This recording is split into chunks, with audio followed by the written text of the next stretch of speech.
Recording in This progress. meeting is being That's recorded. good. Share screen.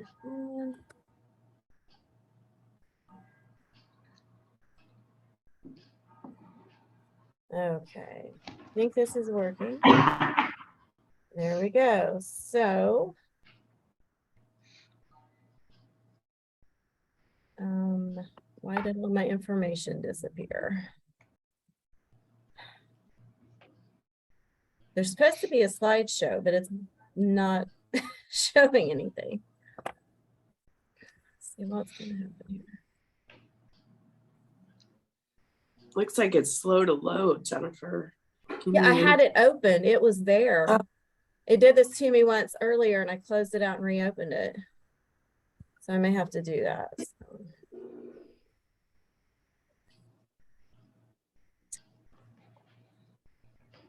Well,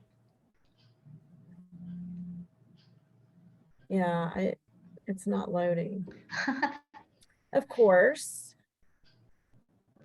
Let me see. Let's try again. All right. Can't minimize Zoom. So I'll try this again. Sorry. Had it ready to go.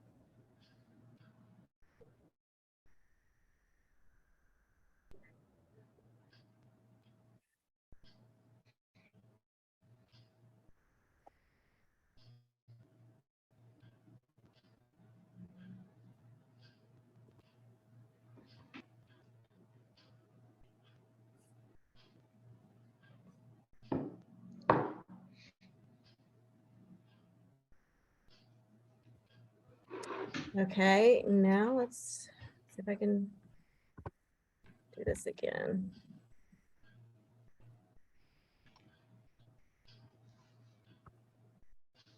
Okay. Can you see it? Yes. All right, there we go. So, Yes. good. All right. Sorry about the delay. I had it ready to go, but of course something always goes wrong. Okay, so the topics that we want to focus on today are listed here. We want to just quickly review a few minor changes to our grant program, but it's primarily just the deadlines. Basically, you're still going to be able to request the same amount and go through the same process. We're just changing the deadlines a bit. What we really want to focus on is our finances and where that's heading, especially with the last couple of years and how we've all been affected with lower revenue. That's affected us as well. So I'll give you some information there. And we also want to talk to you about the purchases we currently make and get an idea of some things that we might be able to cut with the least amount of impact in order to have the funding we need going forward. We also would like to get a little bit of feedback about our grant purchases, see how you feel about those, just, some informal feedback. And then we do have some time for other topics as well. And this is going to focus more on the questions you have. So there will be plenty of discussion time. So just for a quick overview of what we're going to be doing differently on the grants, we want to avoid overlapping grant projects. So in the past, it often took a lot longer for you to get your money on the grant. So we tried our best to give you a whole year to do the project. But we ended up with a lot of people still finishing one project, then getting grant funds for a new one and having two projects going on at the same time. So that's what we're trying to avoid. So we're still going to release the request for proposals the end of October, early November at the latest. Usually right after our October meeting, we release that. So it's generally mid to late October. We're still going to have a deadline of February 28th for applications to be in. That's not going to change. What we're going to change is when the grant needs to be completed. We would like it to be over and finished by the end of the calendar year. So if you are awarded a grant in 2023 around March or April when we do the awards, we'd like for you to have it finished by December December 31st of 2023, and then have all your excess funds paid back, if any, and your report in by February 15th the following year. That's the same deadline that the annual payments are due to the consortium. So we thought that would be a good date, because that's a deadline for other things as well. And also, you can't get a new grant for the next year unless you've paid your 2%. So that'll kind of help keep everything there in your memory to be done by the 15th. So you can finish one grant and also get another one the next year, potentially. So we are going to ask that if you are going to apply for a grant again the following year, which in this case would be 2024, that you've completed your grant project, reported it back, and you've made your annual payment to the consortium. So those things all have to be done before the next round of grants starts. One other thing that we are going to do, because we've got to watch our spending more closely, we are going to work on a system for determining award amounts if we get a huge total amount requested that's more than we can afford. So we've always set aside $50,000, but in years where more is requested, if we have the funds, we generally award the funds, but we are going to have to cut back in the next, year, 2, 3, until we kind of bounce back a little bit with our revenue. So before the next cycle of grants, we'll come up with the process and get that into place. Something that I was asked several times was how to print out the form for your records.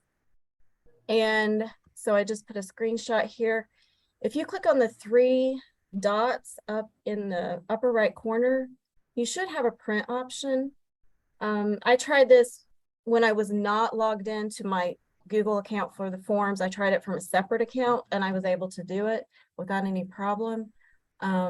What I normally do when I go to print, I don't want a paper copy. I want to save it. So I do print to PDF and then save it. So I was able to do that. I don't know if maybe it didn't work for everyone, but that seemed to work for me. So I just wanted to pass that on because I know a lot of people were having issues getting their applications printed. So basically, that's all I have to cover on grants.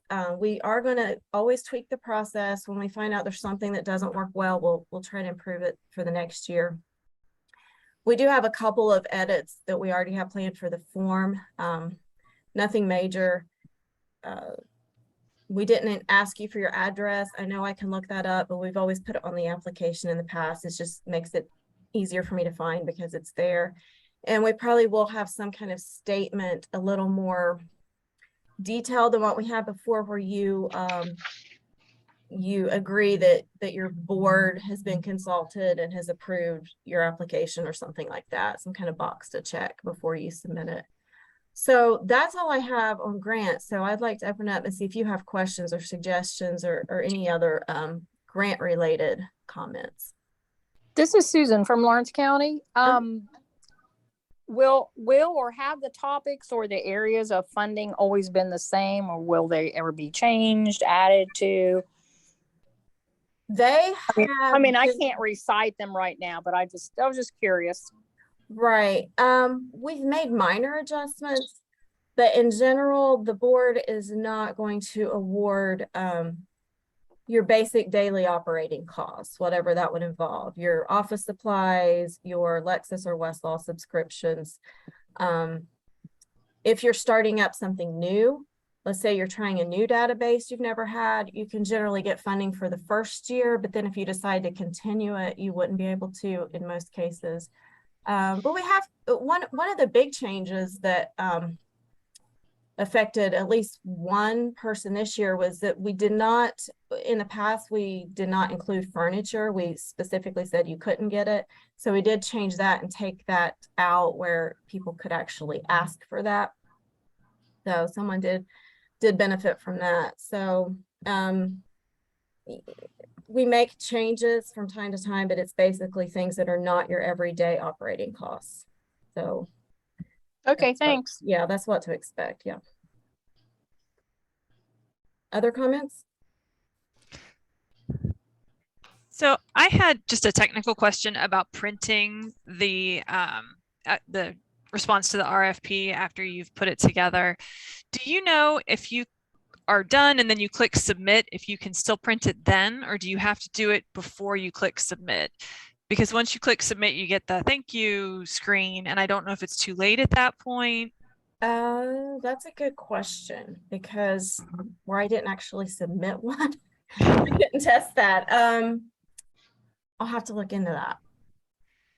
Yeah, and maybe you could even just click back to get back into it. I don't Yeah, know. I'm wondering about that. Is anyone else out there? Anyone else have the answer? Nope. Okay. So I don't even remember submitting it. Okay, I'll have to look into that. So, If I'm not you sure. if you can't print it after you click submit, maybe if you wanted to add just something in bold that says, if you want this for your records, please print before submitting or something like that. That's a good idea. I'm gonna write that down. And I can always send it to you if you can't. Yeah. If you just send me an email. And then you also do get a copy back with your MOU with the awards as well. Yeah. So yeah, we'll check into that, because that would be a good change to make for the form. Thank you. Anything else on grants?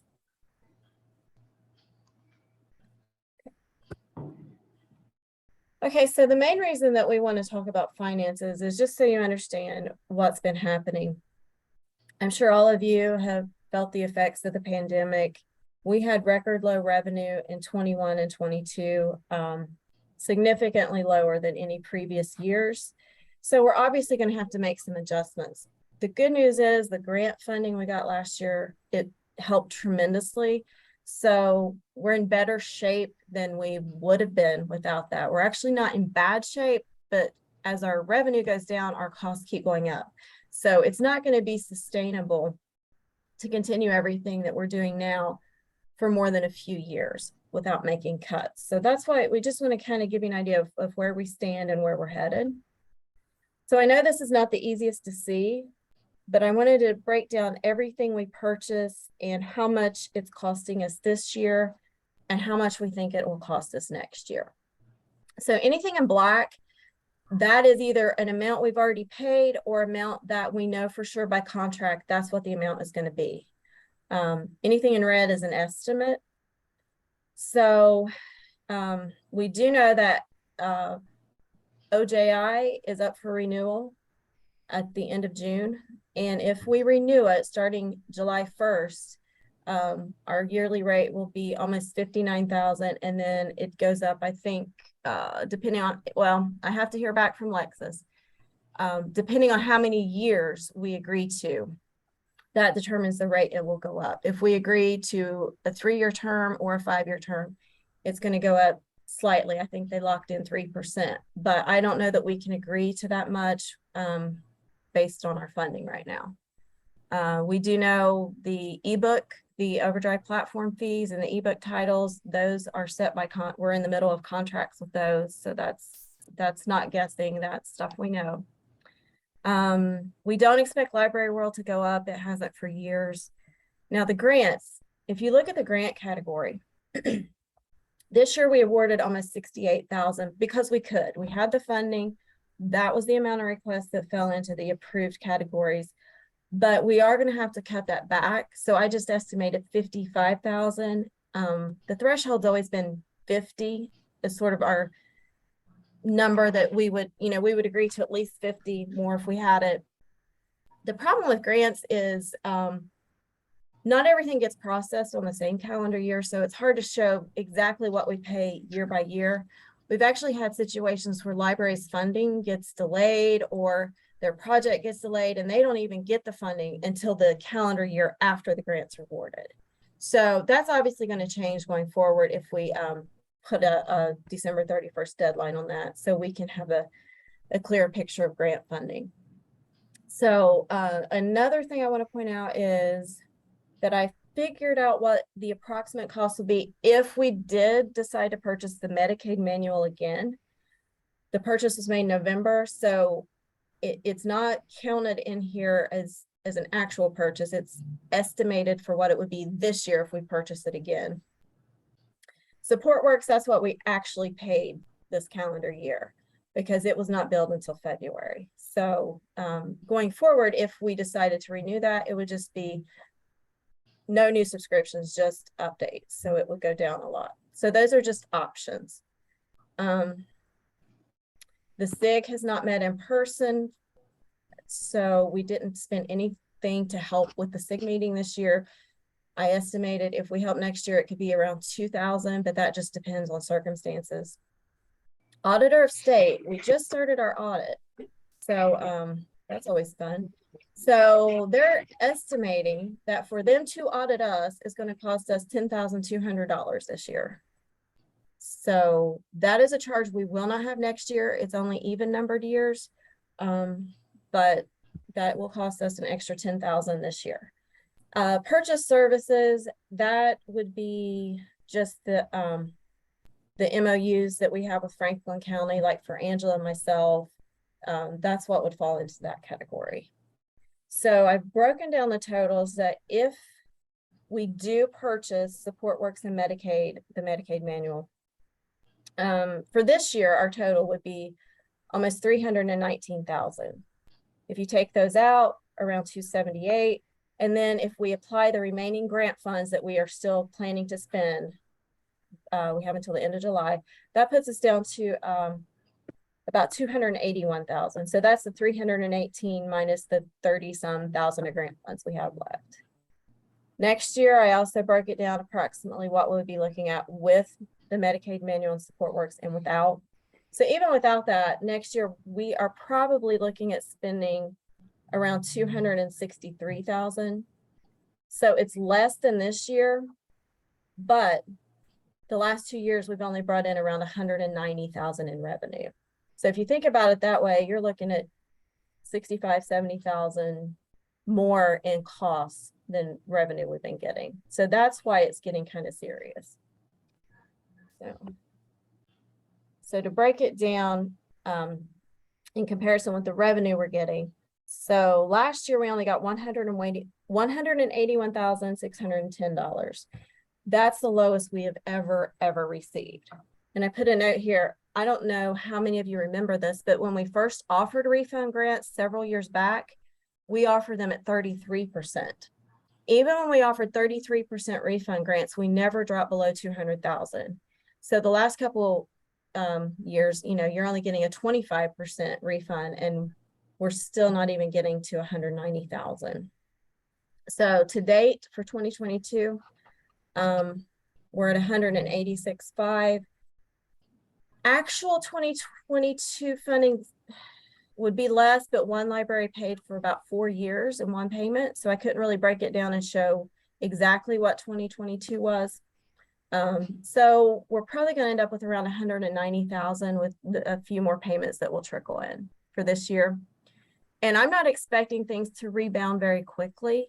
I think we should estimate conservatively that we may get $10,000 more next year because we are doing a little better. You know, most places are rebounding some, but it's a very slow increase. We're still not back to the levels we were before COVID. So any questions or comments yet? I have a little more financial information, but I thought we'd break it up and give you some time to comment.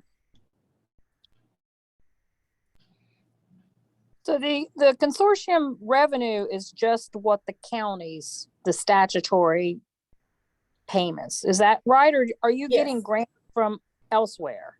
We received one grant last year because of all of the federal funding available, the pandemic relief, but generally we don't qualify for grants. Okay. So that was the only time we've received one. And that is our only source of income under the statutes. Now, when we look, I've got another report that'll show some other revenue.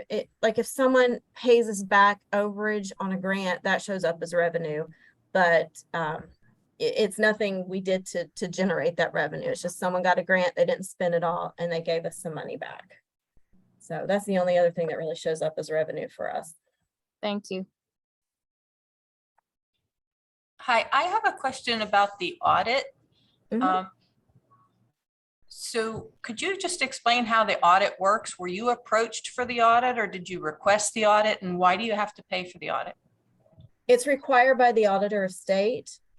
They contact us every other year because our financial cycle runs with the Supreme Court's fiscal office. So it's a 2-year cycle. It's a July 1st to June 30th cycle every 2 years. So that's how they audit us. They do it on every other year. They audit us for the previous 2 years and they bill us. We cannot, even though we're required to be audited, we have to pay for it. So we don't have a choice on that. Let me just add that it's because we're a state agency now. The auditing is mandatory, and every state agency is audited, and every state agency has to pay for their audit.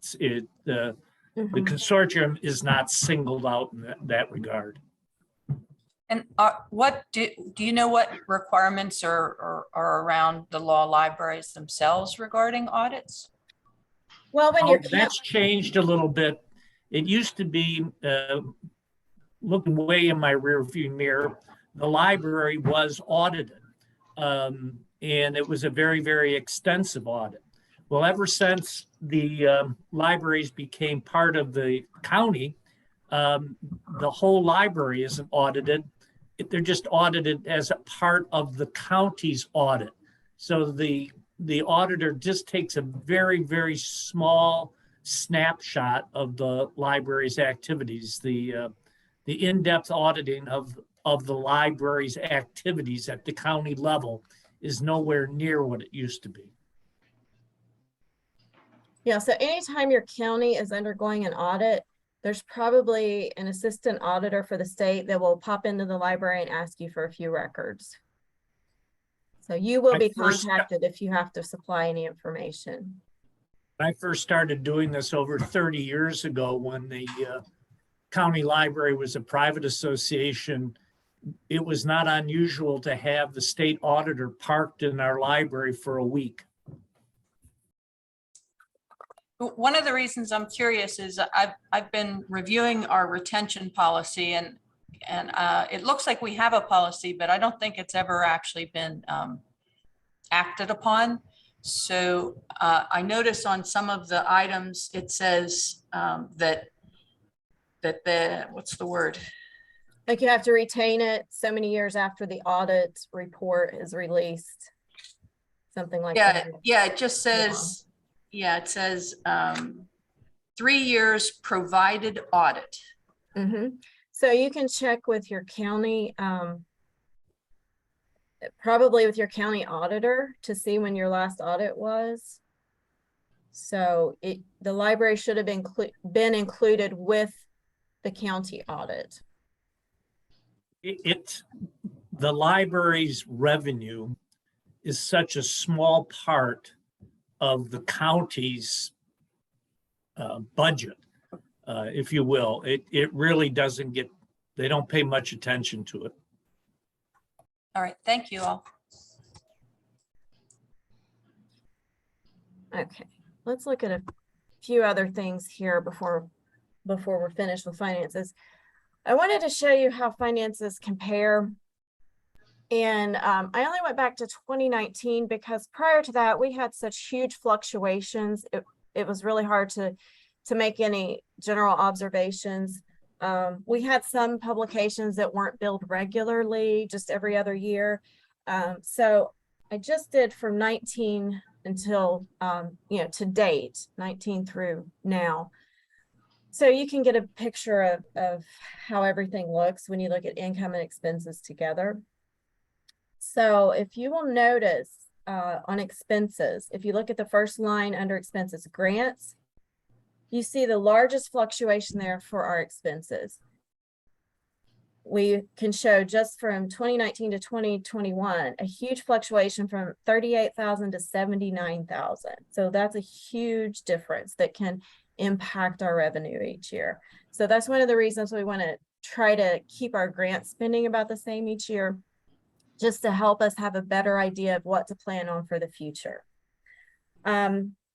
even numbered years, so that'd be 2020, and then this year, we are going to be charged for the audit, and we will also be charged for the traffic law handbook because we purchased that on even years.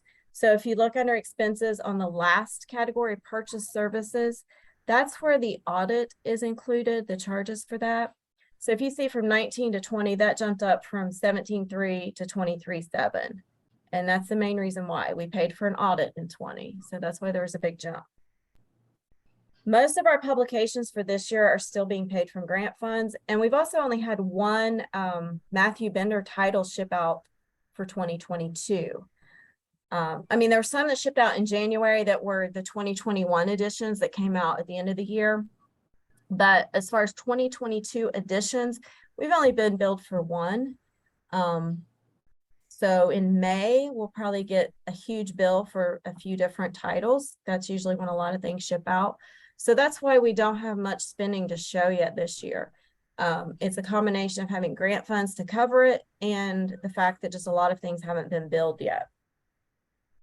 So I want you to look at something to see the impact of the pandemic. If you look at the statutory contribution line under income, so that's the one right above the black line that goes all the way across. For 2019, that was a refund grant year.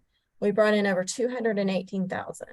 Let's compare that to 2021. The reason I'm not looking at 2020 is because that's the year that full payment was required, so income went up. But if you compare the last refund grant year before the pandemic to 2021, which was during the pandemic, we went from 218,000 to 186,000 in revenue. So that is a loss of $32,000 when you're just comparing those refund grant years. And if you look, all we've gotten this far, so far this year is about the same amount as last year. It has not gone up yet. We do expect just a few more payments to trickle in, but 190 is probably all we're going to make this year. So just want you to kind of put those things into perspective. If you look all the way at the bottom, the overall total, the red numbers, that represents how much more we spent than we brought in. Those are on refund grant years, 19 and 21. So any year that we offer a refund grant, from now on, we're going to be spending at least 25, probably closer in the next few years to 30 to 40,000 more than what we bring in. So that'll just give you, this chart just kind of breaks it down and shows you the difference when we do have the refund grants and then the difference before the pandemic versus after. So all those observations I made, I do have them on this slide. I just didn't bring it up because I wanted you to be able to see the chart while I read all this. So this is everything I just mentioned.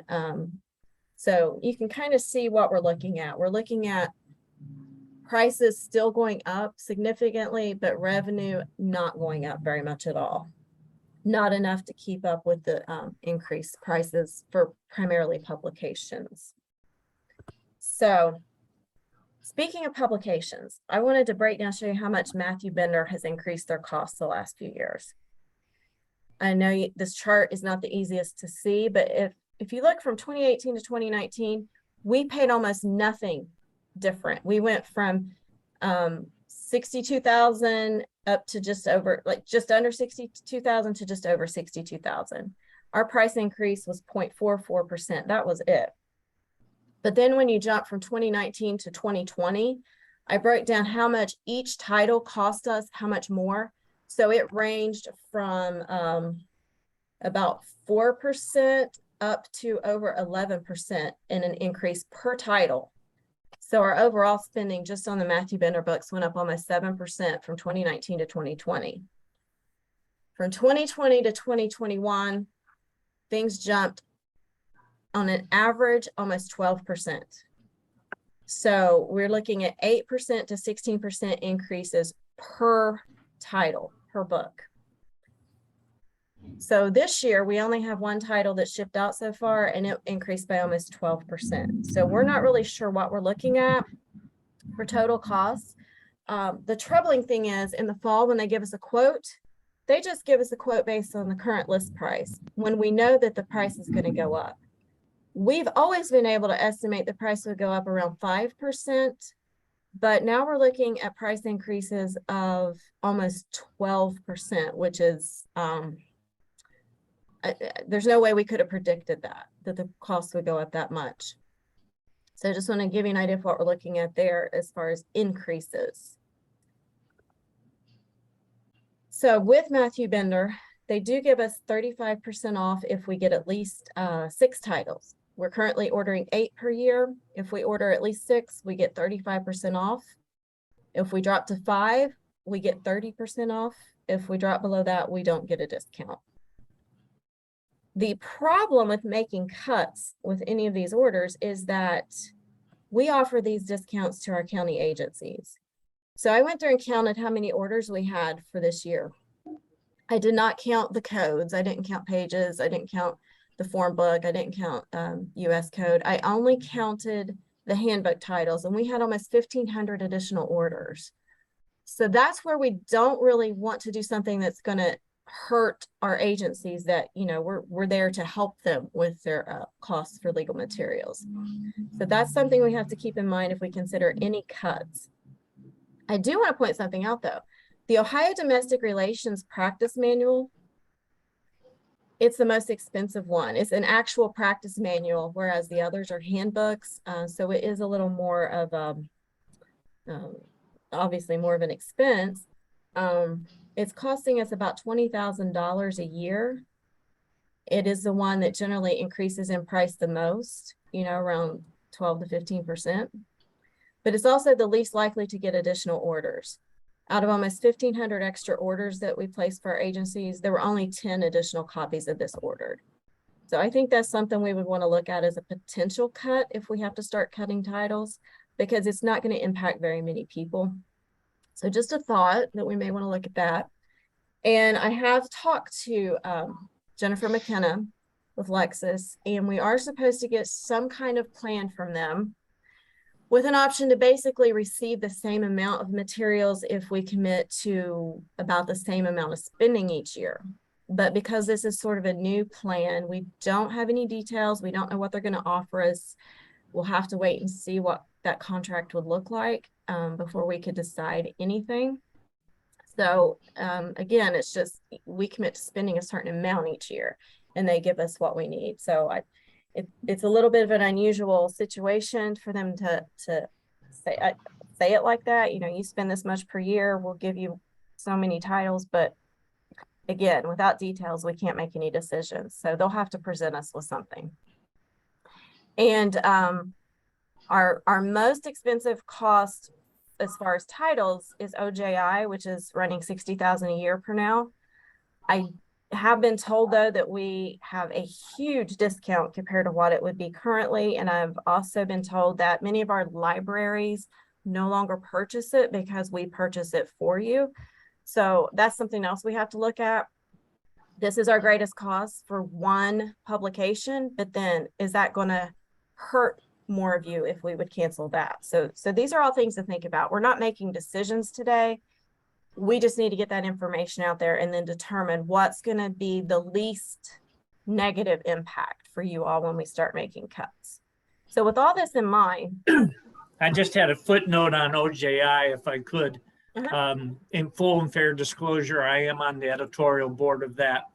And while Matthew Bender publishes it, the copyright for OJI is owned by the Judicial Conference, not by Matthew Bender. So the revenue,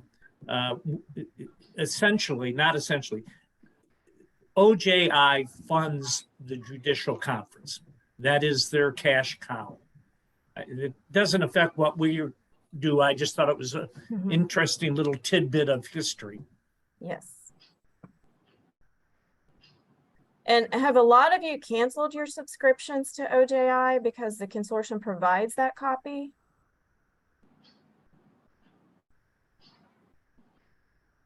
Or do you still go ahead and subscribe to the print version? Anybody want to comment on that? I still subscribe to the print. Okay. Lawrence, People telling on the editorial board don't get paid for their work, by the way. Okay, I heard someone else had a comment. Lawrence County receives OJI, but I'm not paying anybody anything for it. Okay, so that would be the one from the consortium. Okay. Okay, it's really hard for us to forecast anything because, as you've seen, our expenses and revenue fluctuate a lot. So it's hard to really predict what's going to happen. I can tell you that we have a wonderful balance right now, $444,000. Sounds great. But the reason we have that is, well, there are two reasons. In 2020, we boosted our reserve funds with that full 2% payment. And then we got a $100,000 grant for most of the publication purchases we're making right now. With that being said, we've paid almost no bills yet this year. So we're expecting the balance to drop to around $227,500 by the end of the year. And we still have $33,000 in grant funds. So most likely we're going to end the year under $250,000. I'm estimating approximately $246,000. So let's just imagine that next year we start the year with $246,000 and our revenue goes up slightly to $200,000. But our expenses cost $263,000, which is what I estimated earlier. That drops us down to $183,000 in reserve funds. So if you look, that would be going from $246,000 this year at the end of the year to $183,000 next year. And that's with very conservative estimates. We could very easily spend more. And we could also bring in a little more, but I think that the revenue's rebounding so slowly that we can't plan on more. The following year, if we only start with $183,000, let's just assume we get another $10,000 in revenue and our spending only increases by 5%, and that's unlikely. It'd probably go up a little more than that. We would end the year with only around $115,000. So you can just see these huge drops from year to year, which means we're going to run out of money. The good news is in 2025, we already have scheduled that as a year where you pay your full 2%. So that would give us a revenue boost. So that would be good. But even with that revenue boost, I mean, 2026 would be the year that we would be in really bad shape based on these numbers. And again, it's just estimates. So that's kind of what we're looking at a few years before it gets pretty dire for our finances, unless there's a major change, unless the revenue increases drastically. But we've been decreasing since 2018, even before the pandemic. So I don't really expect a huge rebound in revenue just based on the trends we've been seeing. What have you all been seeing? Are you guys bouncing back? Are you still sort of lower than normal after the pandemic? Santa County is bouncing back. Okay, that's good. Jefferson County's getting worse. Yeah, and Franklin, we're not bouncing back yet. It's not looking good here right now. We've cut almost everything we can cut. We had a good month. I guess the money that we received in April for March. And then last month was down a little bit, but the beginning of the year was terrible. So overall for the year, we're still down by about 20%. Yeah, that's huge.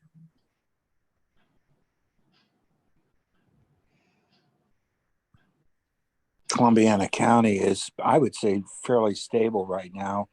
We really took it really hard in 2020, but 2021, I'd say we kind of got close to normal, and things are returning a little bit to normal. That's good. So I mean, I think it's going to be a couple more years before we're back to normal. And I don't know that we'll ever get back to those huge revenue years. Like 2017 was a record year, but then 2018 we went down and we've gone down ever since. I don't know that we'll ever be back to those years where we're bringing in 300,000. It'd be nice if we do, but I don't know that we're going to get back to that point anytime soon. So as you guys have experienced those losses in revenue, you know, we have, because all our revenue is based entirely off of yours. So I'm sure you understand what we're dealing with. So few options. Obviously, we can cancel some products. We could require a full 2% payment every year I think we're good for a couple years, you know, with our current plan. But like I said, 2026 is a year we'll really see funds almost run out if we don't start doing something now. We can reduce or drastically restrict the grants. So those are some things that we're going to have to be considering right away. But what we are going to do after this meeting, we have a very short survey about purchases and the things that you appreciate them, you know, what helps you the most and also the least. And we're just going to have you, if you don't care, fill that out. I think it was just 3 or 4 questions. It's very brief. So you're basically just ranking our purchases as to what provides the most value to you. If you can do that, that's going to give us more feedback on the cuts we can make that would not really impact you too much, and still provide the same level of service that you expect. But do beware that anytime that our funding drops lower than we expect, or we, you know, we end up with more expenses than we expect, the board has the discretion to change that statutory payment amount. So the statute basically allows them to set that amount. The recommended amount is 2%, but it also gives the board the discretion to change that. So, you know, at this point, we haven't had to do that, but it is something that could happen if things get worse than we expect. So here are some things we definitely are going to do right away. I believe we will probably stick to that $50,000 grant limit. But in addition to that, if you're not using something that we're paying for, we are going to start cutting people off. One of the things that comes to mind is the ebook platform. There are some libraries that stay on there and they don't circulate at all or use any of the titles. And you know, those are expenses we pay for and provide to you. So if it's not getting used, it will get canceled. SupportWorks is a little different because we provided it as part of a grant, but we will be also evaluating that if we continue to purchase it. We would not provide it to anyone that's not using it. So that's something to keep in mind. So those are the things that we will be doing immediately, because that's just what we have to do. Before we make cuts, these things will go into place. But think about what provides you the most value, what benefits you the most, what can you easily get rid of and still have access to through other means. A lot of the things that you have in print, you also have electronic versions available through your Lexis or Westlaw subscriptions. So our goal is to get some feedback from you to present the board with options. Like I said, something that's going to have the least amount of negative impact. So these are things to think about over the coming weeks. We will discuss in the board meeting next week some plans for the future, but probably the fall meeting is where we would start making some difficult decisions about cuts. So these are things we need to be thinking about. And Jennifer, I had a question about SupportWorks. I know that the consortium can see usage stats for Overdrive for the Lexis Digital Library. Can you see which counties are actually having usage of SupportWorks in some sort of central location, or no? The only thing that I would be able to do is to reach out to SupportWorks to see what they can monitor. I'm assuming about the only thing they can do is tell us who has activated their subscription. I don't know that they can do anything beyond that. Gotcha. So yeah, this is the time for you to feel free to give us some comments, questions, anything that you want to share regarding funding and purchases. There's been some activity in the chat discussing the revenue that there's traffic stops that are turning into seatbelt stops or drug stops. Does that mean that that's been happening for years? And when I researched the revenue drops a few years back, that's what we were finding. They generally let the lesser charge go because they end up charging the drivers with a drug offense. So yeah, that's what we've been dealing with for several years. Yeah, and I'll get to the chat here in a minute once I close out this PowerPoint. We talked about it at our local library the other day. You know, it's not just the issuing of the tickets, it's the amount of the fine the judge assesses, but then it's also amount that actually gets collected. You can have all the stops and all the fines, but if they can't be paid or aren't being paid for whatever reason, that's nothing we can control. And one of my concerns, I think we have kind of a double whammy down here. Certainly the police in the city of Columbus are at odds with one another. So they're nowhere near as aggressive when issuing tickets anymore. And then when you compound that with the work from home that so many businesses, including the state government, that's fewer people on the road. If you have fewer people on the road driving, by definition, you're going to have fewer tickets issued. So and I don't see that changing anytime in the near future. Yeah, and you can generally find statistics on traffic stops. I've been able to find that in the past for state highway patrol and then also for county deputies. So there are some places online where they post their statistics and you can see if the stops are going down. But then again, you can't tell how many people actually pay their tickets. So, and that's a big problem. Even if the tickets are written, sometimes they don't get paid.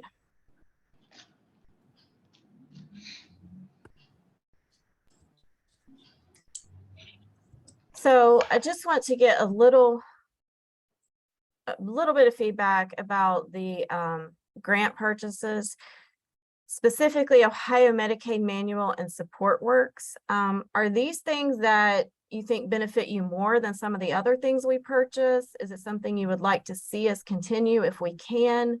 Can you share any thoughts on that?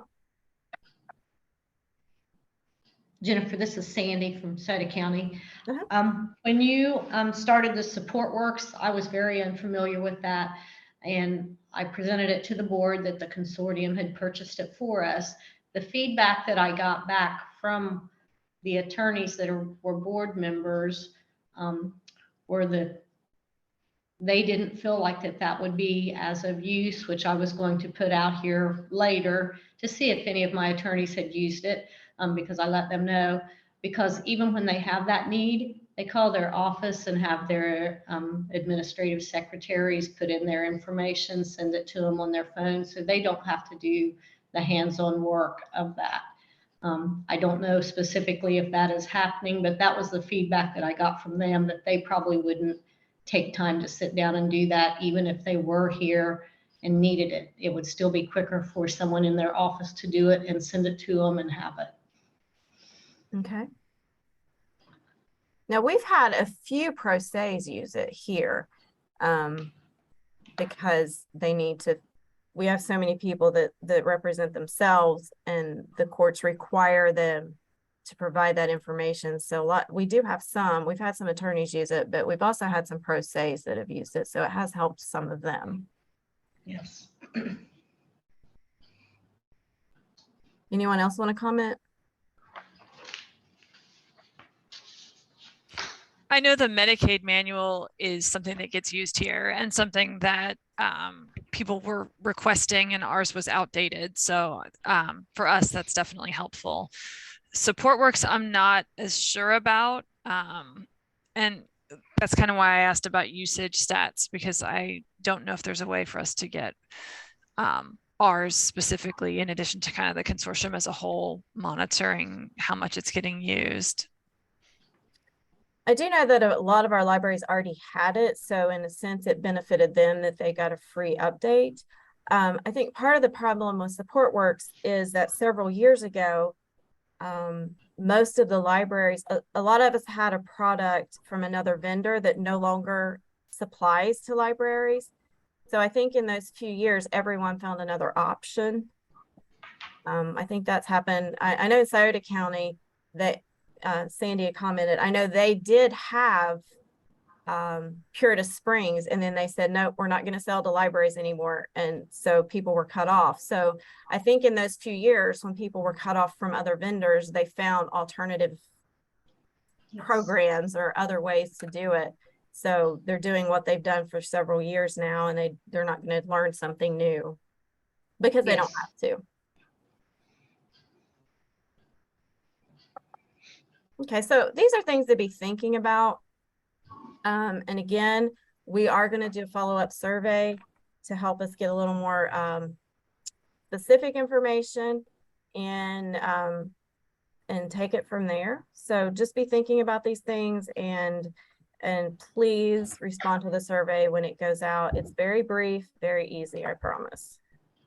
Jennifer, I have another question. I don't know if it's time appropriate or not.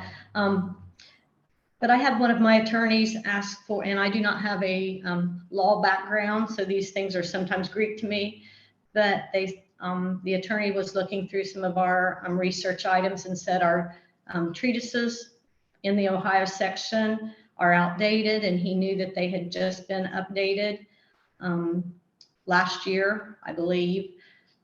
Is this something that I need to specifically look at that is available through the consortium, or how do I go about knowing which one? He said specifically related to business entities, because I don't know how many different ones there are, what I need to focus on. Well, with the treatises, you may want to, do you keep statistics on the usage of those books? No one had given me any feedback until now. Okay, so if you have usage statistics, that'll give you an idea of what you need the most. A lot of people will have treatises in their Lexis or Westlaw plans where they're already updated. So that's how most people are going to stay up to date. As far as other treatises, it's not anything that we can offer through the consortium for a discount. But you could do a question on the listserv, you know, which ones circulate the most at your library. That's something we could look into, because a lot of us have circulation statistics. And one thing we do here, even if someone doesn't check out a book, if they look at it, we do a check out and check in, because it's sitting there on the table, someone has used it. So that's a way of seeing if it's used, even if it's not checked out. So you may want to look into getting some statistics on that, on what's being used and what's being looked at, so you know what you need to spend your money on. Because obviously if something's never used, or if you have it through Lexis or Westlaw, you know, you wouldn't have to spend your money on it. And as far as Lexis, a lot of us now have these plans where we do an ebook library, and then they give us the print copy for free as part of that plan. And that keeps us up to date on a lot of their publications. That's something that they've been trying to do for a few years with the libraries, you know, to try to get everyone on some kind of plan. So they generally have something like that available too. So you have the ebook version and the print version both up to date. So those are some options.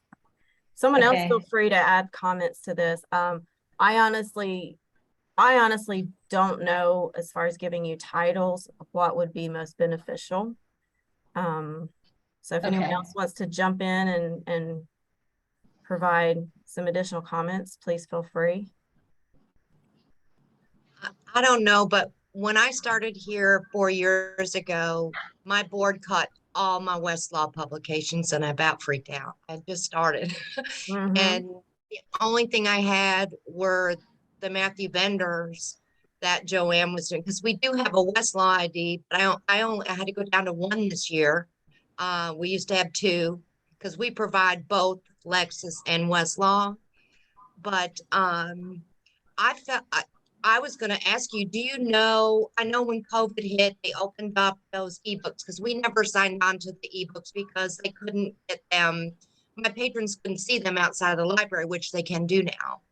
But it saved me half my costs in books to sign up for that ebook after COVID. So I don't know if you're doing that or not doing that, but that's a wonderful way for them to give you that print.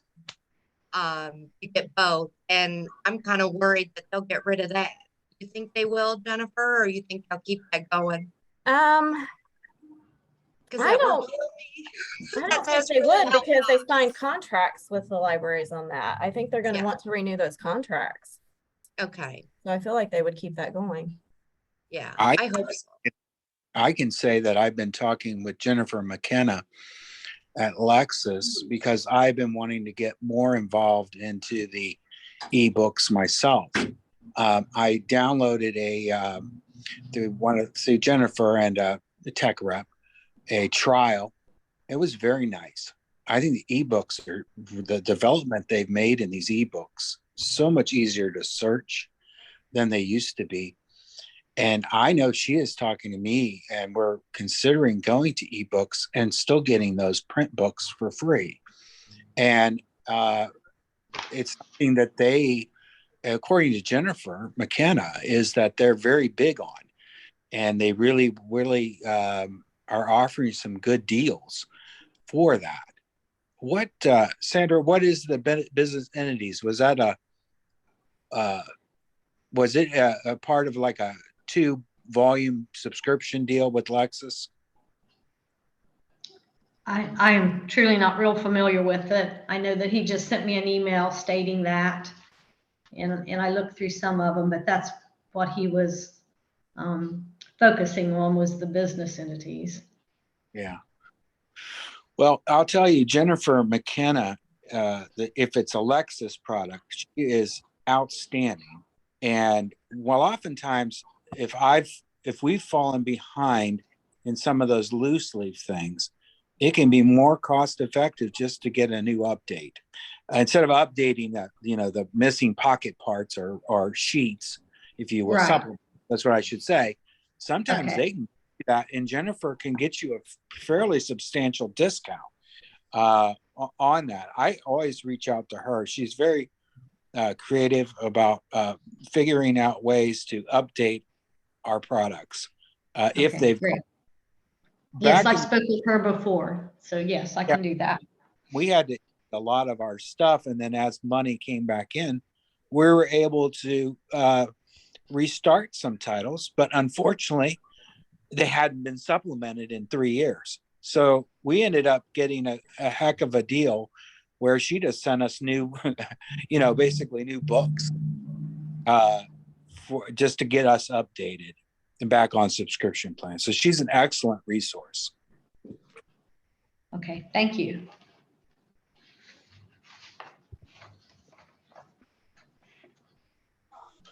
So I got caught up on the comments. Sorry, I'm not used to this laptop. It's hard for me to look at more than one thing at a time. So, but my computer that I'm used to has no video or audio. So looks like Angela took care of answering almost everything. And let me just reinforce what she said about the West handbooks. They do have some great titles. The last time I got a quote, we were looking at just the, there were 3 really popular titles, and they agreed to give us a quote for discount for just 3 titles. And it still was going to cost so much that the board was afraid to commit to it because they didn't think they could continue it year after year. And we try to keep things in place as long as possible and make as few changes as possible for you to plan your spending and your purchasing. Because if we make a lot of changes, then you have to make a lot of changes. So yeah, most West handbooks will cost anywhere double or triple the cost of a Lexus one. Some of them are probably better, I'll admit that, but you pay significantly more and we just can't afford it. So that's what's happened with West.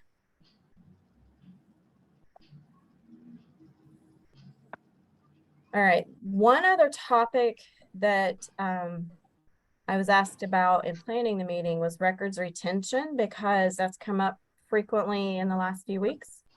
So I put a link in the PowerPoint to this page on the ohiohistory.org site. Can everyone see this where it says frequently asked questions? Okay, so this is the best resource, because if you go directly to the FAQ page, it links you to absolutely everything.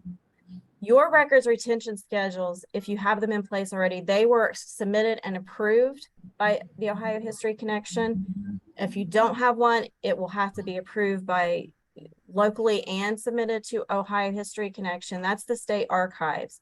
So this is where you want to go as your number one source of information. And on the PowerPoint, I linked it to a couple different spots on the site. And this is what I think is most helpful, the FAQ. It takes you through step by step. I was just put in charge of scheduling a disposition. Where do I start? Takes you through step by step, tells you everything that has to be done. Also tells you what a record is, what the forms are. And if you expand on each one of these, it tells you how to fill out the forms and shows you samples. So if you have questions about records retention, this is the place to go. Something I wanted to show you too, I think. Jennifer, can I just add something real quick here? Sure. In the past, we had to do our own records retentions schedules when we were private libraries. We no longer have to do that. Each library can use the county's records retention schedule, and you can call your prosecutor's office and they'll give you the county's schedule. So you don't have to start from scratch anymore. You can just adapt to the one the county has. And also on this site, they have a general schedule for county agencies. There's also one specific to law libraries. So what I would recommend though, start with your county, work with them. If you look at the law library example, it's for records that would be in addition to what would be on a general schedule, not in place of. So you can't do that one just by itself. So I don't believe I have those pulled up, but they do have samples on here as well. But really, if you just go through any of these categories down here, they even have a list of terms. If you don't know what some of these terms are, when it comes to records management, everything is defined. So this is sort of the go-to site. This is where the information is. But to be as helpful as we can to you, what are the questions that you all have regarding records? Is there something you want us to specifically discuss?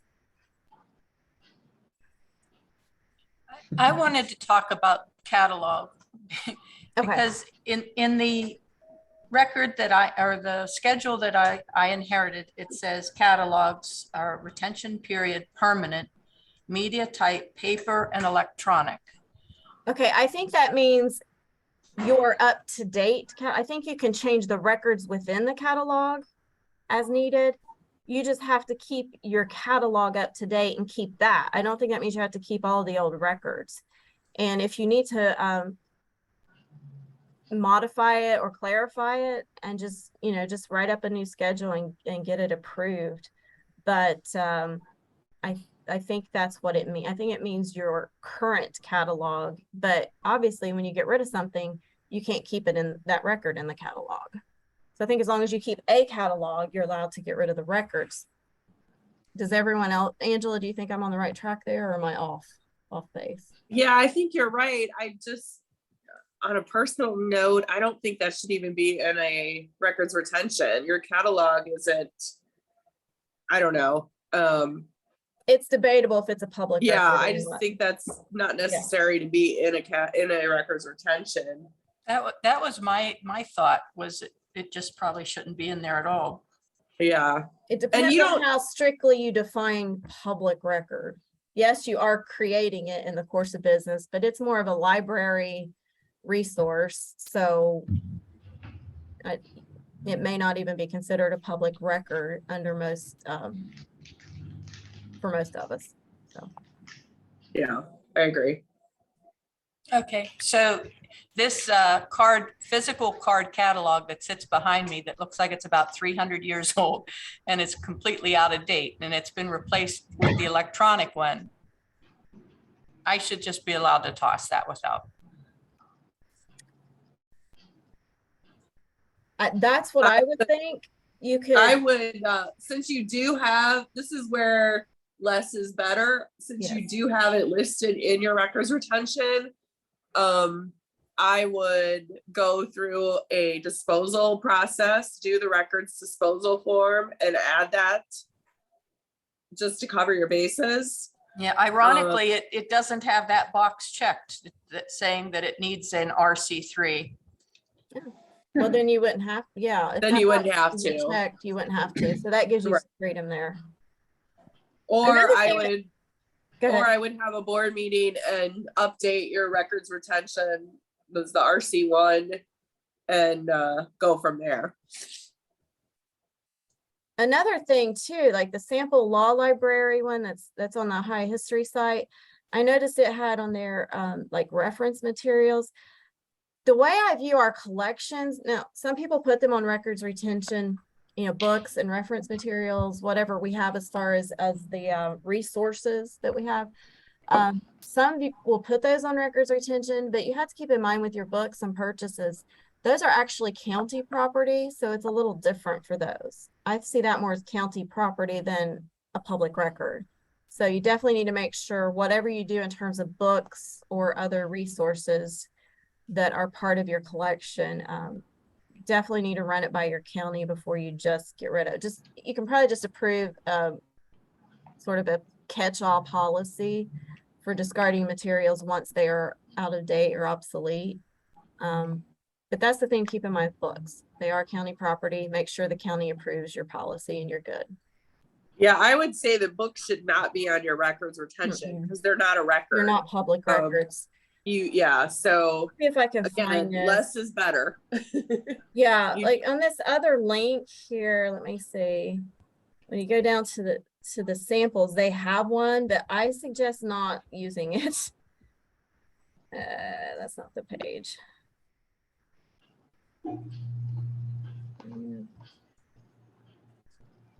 Yeah, there's a general schedule for county that you would want to look at. But then there's also one on here they did for law library. But I would suggest not using this. A lot of these things are not, especially if you use this, definitely use it in addition to the general schedule, because this doesn't include things like your financial documents, the stuff that's your day-to-day county business isn't on here. These are just items specific to law libraries. So let me just see if I can, like checkout cards. Does anyone even use those? I don't think anyone even uses those anymore. Inmate inquiries, I'll tell you, we don't put those on records retention because that's not business for us. We don't reply. That's our policy. So we get them, we put them in the trash. Law and reference materials, again, I don't see that as a public record, but you should have a policy in place with your county so you can just throw those things away and not have to worry about it since they're county property. So board meeting minutes, agendas, things like that, yes, you have to keep, but that should be on that county general schedule too. So you should find it there. So there are a few things here that might be helpful, but for the most part, a lot of the things on this example either don't apply or you have to do this in addition to the general schedule where all your financial documents and things like that are also listed. So, but here, materials index, that would be your catalog. The sample says update whenever new materials are acquired or removed, keep as long as law library is in existence. If system is upgraded, change, migrate when necessary. So that's some language, Jean Marie, that you could add to that section of your records retention if you want to leave the catalog on there. So that way it's specific that you can make the updates as needed and get rid of old records, as long as you still maintain a catalog that's up to date. It's a good suggestion. Thank you. So I'm going to close these out. So let me. I was curious also, do people track and keep a record of research requests, requests for information, like the things that we see on the listserv all the time?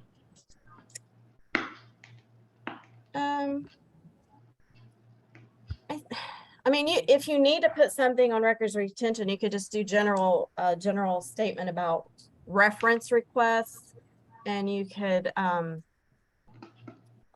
be allowed to dispose of them once.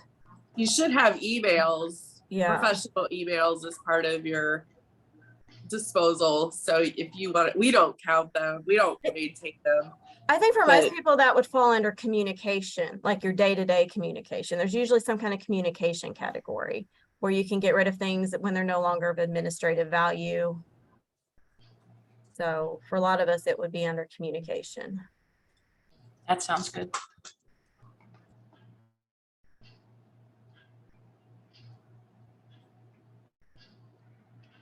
All right, this is your turn for whatever you want to talk about. So what are some issues you guys have been dealing with? Any questions? Anything you need to get some feedback on while we're all here and available?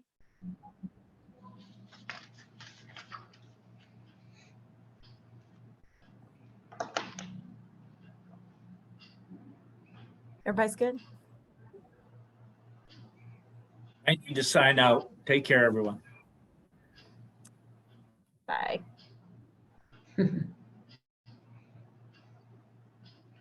Thought he was going to give us some Jennifer, words of wisdom before parting. Yes. I just wanted to, I don't know if there's anyone on here that held the bankruptcy trustee meetings in their law libraries. If not, my question won't be valid. Probably not, but I know what you're talking about. Okay. Because I used to do that. Okay, well, I had the trustee call recently and saying that the in-house would no longer be happening and that they were going to go to Zoom and if we could set that up. And I understood him to say that one of the libraries was already doing that in Dayton, and I did make a couple of calls, but I couldn't find the right one because I just wondered if they would be setting up a fee like that they paid when it was in person, since we would be sitting up and having the space and all of that, and how they were handling theirs if they were going to do that. But he was going to have to get that approved first, and he hasn't got back to me, but I just was trying to do some footwork on it before I spoke with him again. But they still have to use your space for the local people to come in and connect with them, right? Exactly. And we would have to have the computer access for them to have the Zoom loaded to, and for them to be able to make that contact. Right. So you would still be charging some sort of fee for the space like before. Yeah. Anyone else do that? I just didn't know how they had adjusted to it. Yeah. I would say so really the rental of the space, the rate would have been established by the board. So just get some kind of board policy in place for what they think is reasonable. I don't know if you'd have to make changes because you're still setting everything up. Because we do have the contract where they signed for the in-person meetings that we had an agreed upon amount. Yeah. Yeah, I mean, as long as you're still providing the space, I don't see that would even need to change. Because you are providing the space and you will have local people coming there to use it. So, yeah. Yes. You may just have to talk it over with the board because no one else has responded that they've done this. So, does anyone else charge any kind of fees for use of space, like rental fees to use a conference room or anything like that?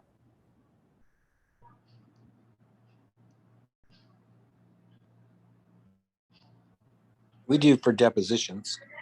Okay. Yeah. It's a very nominal fee. I charge a half-day rate or a full-day rate. And we haven't done much, though, with COVID. They're doing those by Zoom, too. Yes. Yeah, I think your situation is unique because most people have spaces where attorneys or courts can meet, but you're actually dealing with bankruptcy hearings, which is different. So, I mean, I think you could keep up the same practice because you're still providing the space. Okay. That helps. Thank you. Mm-hmm.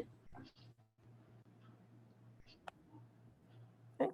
Other issues that you all are dealing with that you would like to get some feedback about? I mean, you have a lot of librarians available to help you right now.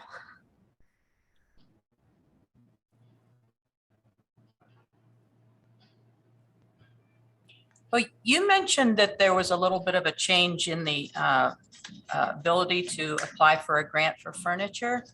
But as I recall, the way that worked was that the furniture had electronics built into it. Is that? Well, what has happened was that the request for proposals originally strictly prohibited furniture, and we took that language out. Okay. So we didn't really find, a new category to put it in. We just took out that statement where it's strictly prohibited. So if you can make it work with one of the categories, you could definitely request it. That is something that I'll make a note for the grants, because we just took out the fact it was prohibited and didn't really fit it into another category. The thing is, no matter what you purchase, you need to show how it's part of a project. So if you're just requesting furniture just because, that's the problem.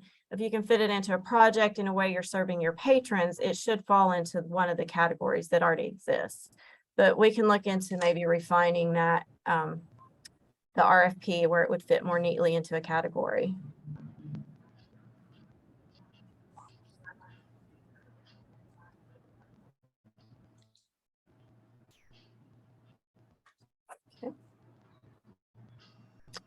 Anything else that you all are thinking about in terms of anything we've discussed, or just anything in your library specifically that you have questions about?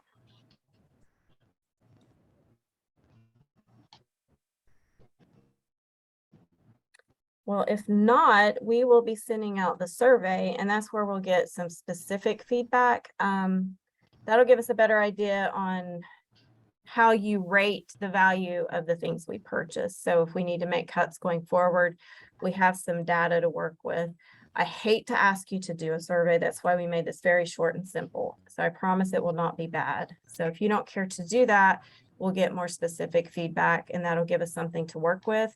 And it'll also give me a little data to use in terms of evaluating our grant purchases, because that's something I'll have to be doing as we complete that project. So if no one has anything else, thank you all for participating. That's it. Talk to you all next time. Thank you. Thanks for joining us, everyone.